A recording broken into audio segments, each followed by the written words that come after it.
Жарым кылымга жакын мектепте эмгектенген Аниса Хаджахметова миңдеген окуучуну туурунан учурган. Иш-билгилик деңгээли жогору, мол тажрыйбасы бар педагог кесиби менен сыймыктанаарын айтат.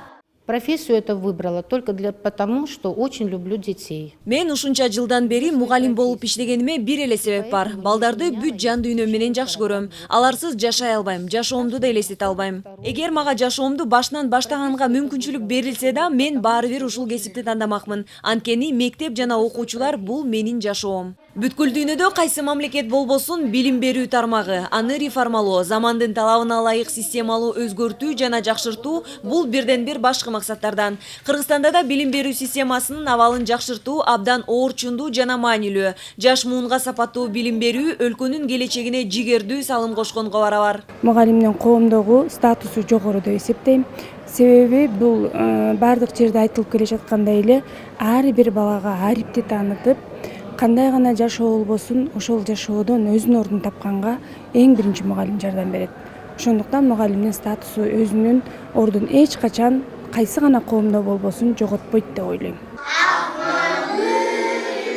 Президент Сооронбай Жээнбеков мугалимдердин айлык маяналарын көтөрүүнү өкмөт алдына артыкчылыктуу милдет катары койгон. Өкмөт бул милдетти аткаруу алдында. Мугалимдердин айлыгы 1 октябрдан тарта 30%га көтөрүлдү. Жумасына 20 саат иштеген мугалим буга чейин 12 000 сом айлык алса, эми анын маянасы 18 000 сомго чейин көтөрүлөт. Айлыктын көтөрүлүшү билим берүү тармагында эмгектенген 120 000ге жакын адиске тиешелүү. Бардык бала бакчада иштеген бүт тарбиячыл педагогдорго, ал бала бакчаны жетектеген адамдарга, мектепте иштеген бардык педагогдорго, алардын директордун орун басарлары, директорлор, китепканачылар керек болсо дагы китепканачылар, орто кесиптик окуу жайлар, методисттер, квалификацияны жогорулатуу, ошол 120 000ден ашуун бардык кызматкерлерге. Келечек ээлерин татыктуу тарбиялоо үчүн эл агартуучуларга бардык тиешелүү шарттар түзүлүшү абзел.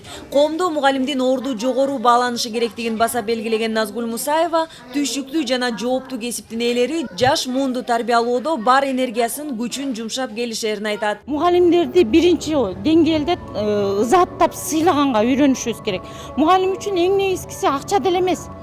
Мен ушинтип айтмакмын да, албетте бүгүнкү күндө акчада эң чоң роль ойнойт. Бирок эң негизги мугалимдин максаты бул ошол бүтүп кеткен балдары бир канча убакыттан кийин келип, эжеке сиз мени окуткансыз, мен сизге ыраазымын деген сөз бул мугалим үчүн эң бардык нерседен, бардык сыйлыктан жогору турган сөз деп эсептейм да. Келечегибиз кең болсун, балдарыбыз билимдүү болсун, өлкөбүз алга жылсын десек, биз биринчи орунда мугалимдерди коюп, мугалимдерди сыйлап алганга жетишишибиз керек.